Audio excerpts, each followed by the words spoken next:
I don't necessarily enjoy it, exposing anomalies, but that is my job, and I will not get tired doing it.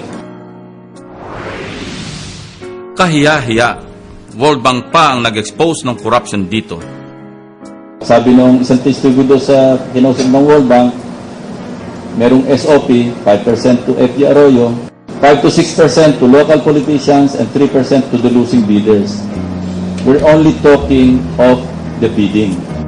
Kaya naman, umiiwas ang mga investors. Tuloy, maraming napipilitang mag-ibang bansa. Kapalit, 10 milyong mga batang lumalaki ng walang ina o ama. There's no way we can move up. There's no way we can prosper as a nation if we allow corruption to get in the way of the prosperity of this country.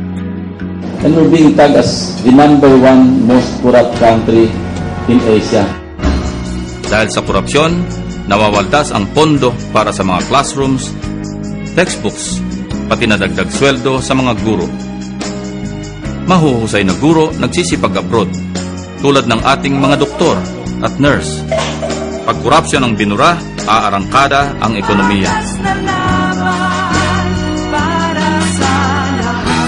Patas na laban para sa lahat.